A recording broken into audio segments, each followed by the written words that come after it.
Hello नमस्कार साथियों, जय हिंद। मैं धनंजय स्टडी विथ MKSNGU के साथ आप सभी का हार्दिक स्वागत और अभिनंदन करता हूं। आज आप सभी को पृथ्वी दिवस की हार्दिक शुभकामनाएं। आप लोग इस पृथ्वी को बचाने में अपना योगदान दें और आगे आने वाली पीढ़ी को और ये एक उपहार दें। तो चलिए मित्रों, हम अपना आज का 7th क्लास की ज्योग्राफी का पहला चैप्टर एनवायरनमेंट के अभ्यास प्रश्न को शुरू करते हैं।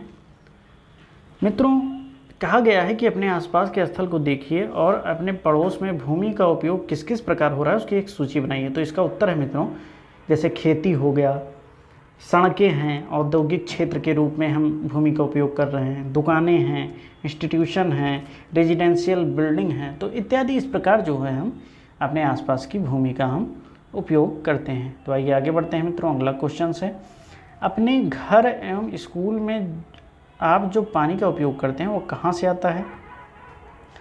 हमारे दैनिक जीवन में पानी के विभिन्न उपयोगी की सूची बनाइए। क्या आपने किसी को पानी व्यर्थ करते हुए देखा है और कैसे?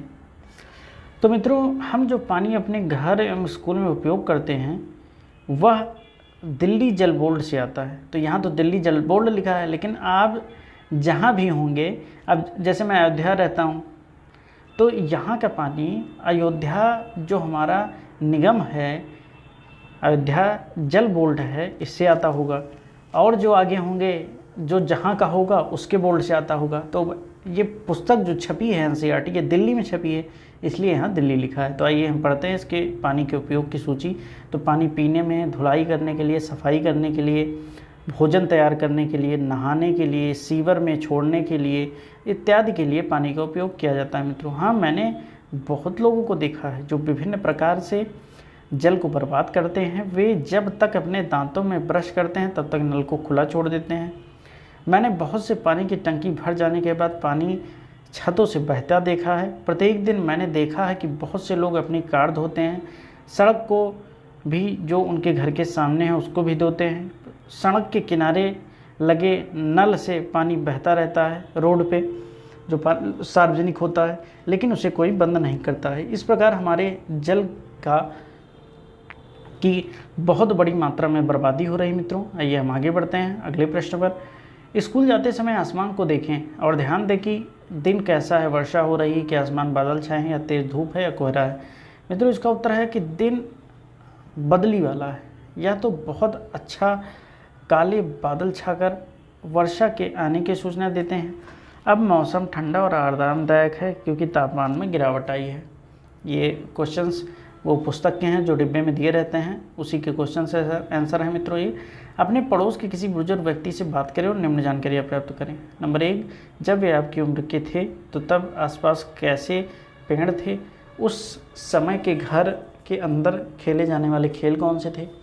उस समय उनका पसंदीदा फल कौन था? गर्मी और सर्दी का मौसम वो कैसे बिताते थे? आइए आगे बात करें हम। प्राप्त जानकारियों को दीवार एवं बुलेटिन बोर्ड पर प्रदर्शित करें मित्रों। उत्तर है आम हो गया, अमरूद हो गया, पपीता, लीची इत्यादि, अनार का पेड़, लूडो, शतरंज, कैरम बोर्ड। गर्मियों के समय वे केले के पेड़ों की घनी छाया में बैठते थे। गर्मियों के समय वे केले के पेड़ों की घनी छाया में बैठते थे और जाड़ों के समय वे आग के पास बैठकर धूप सेंकते थे और सूर्य की गर्मी भी लेते थे। तो इस प्रकार हम आइए इसके क्वेश्चंस पर आगे बढ़ें मित्रों। परितंत्र क्या है मित्रों? वह तंत्र जिसमें समस्त जीवधारी आपस में एक दूसरे के साथ तथा पर्यावरण के उन भौतिक एवं रासायनिक कारकों के साथ परस्पर क्रिया करते हैं जिसमें कि वे निवास करते हैं मित्रों, इसे परितंत्र कहा जाता है। ये सब ऊर्जा और पदार्थ के स्थानांतरण द्वारा संबद्ध है। आइए आगे बढ़ते हैं। अगला क्वेश्चन है, प्रकृति पर्यावरण से आप क्या समझते हैं? प्राकृतिक पर्यावरण से आप क्या समझते हैं मित्रों? तो भूमि, जल, वायु, पेड़ पौधे एवं जीव जंतु मिलकर प्राकृतिक पर्यावरण बनाते हैं। दूसरे शब्दों में पृथ्वी पर उपस्थित उन समस्त जैविक एवं अजैविक तत्वों का योग प्राकृतिक पर्यावरण कहलाता है। पर्यावरण के प्रमुख घटक कौन कौन से हैं मित्रों? तो पर्यावरण के प्रमुख घटक हैं प्राकृतिक घटक, खनिज, भूमि, पेड़ पौधे, पशु पक्षी, जल, वायु आदि। मानव निर्मित घटक यातायात के साधन, संचार के साधन, उद्योग, पार्क आदि। मानव निर्मित पर्यावरण के 4 उदाहरण हैं मित्रों। तो मानव निर्मित पर्यावरण के उदाहरण यातायात के साधन, संचार के साधन, उद्योग, पार्क आदि है। स्थल मंडल क्या है मित्रों? तो पृथ्वी की ठोस परपट्टी या कठोर ऊपरी परत को स्थल मंडल कहते हैं। यह चट्टानों में खनिजों से बना होता है और मिट्टी की पतली परत से ढका होता है। यह पहाड़, पठार, मैदान, घाटी आदि जैसी विभिन्न स्थलाकृतियों वाला विषम धरातल होता है। ये स्थलाकृतियाँ महाद्वीपों के अलावा महासागरों की सतह पर भी पाई जाती है। स्थल वह क्षेत्र है जो हमें वन, कृषि, मानव बस्तियों के लिए भूमि, पशुओं को चारे के लिए घास स्थल प्रदान करता है।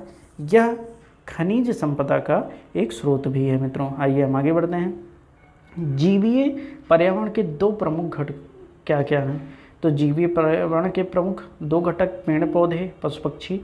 आगे बढ़ते हैं कि जैव मंडल क्या है मित्रों? तो पादप एवं जीव जंतु मिलकर सजीव संसार का निर्माण करते हैं, जिसे जीव मंडल कहते हैं मित्रों। यह पृथ्वी का संकीर्ण क्षेत्र है जहां स्थल, जल और वायु मिलकर जीवन को संभव बनाते हैं मित्रों। आइए हम इसके MCQ क्वेश्चंस को सॉल्व करते हैं कि इनमें से कौन सा प्राकृतिक परितंत्र नहीं है मित्रों। तो ताल जो है वो प्राकृतिक परितंत्र नहीं है। आइए आगे बढ़ते हैं। ताल क्योंकि मानव से निर्मित है।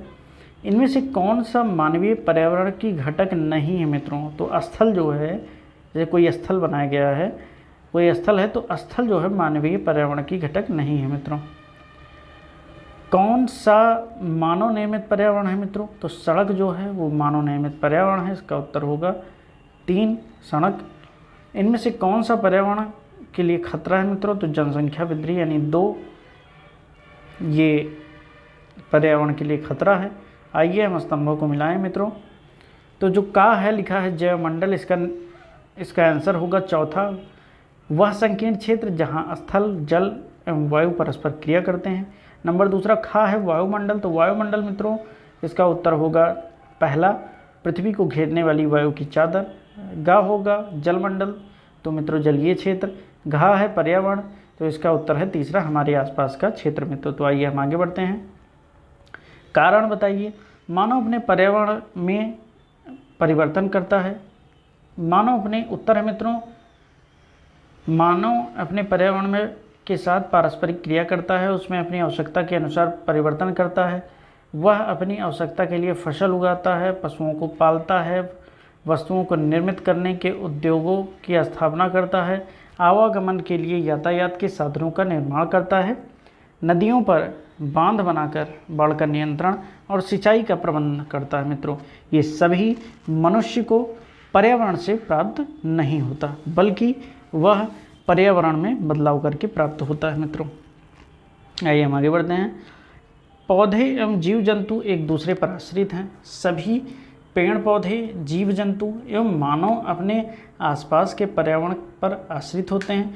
प्रायः वे एक दूसरे पर भी आश्रित होते हैं। जीवधारियों का आपसी एवं अपने आसपास के पर्यावरण के बीच का संबंध ही परितंत्र निर्माण करता है। अधिक वर्षा वाले वन, घास स्थल, रेगिस्तान, पर्वत, झील, नदी, महासागर एवं छोटे से ताल का भी एक परितंत्र हो सकता है मित्रों। आइए हम आगे बढ़ते हैं।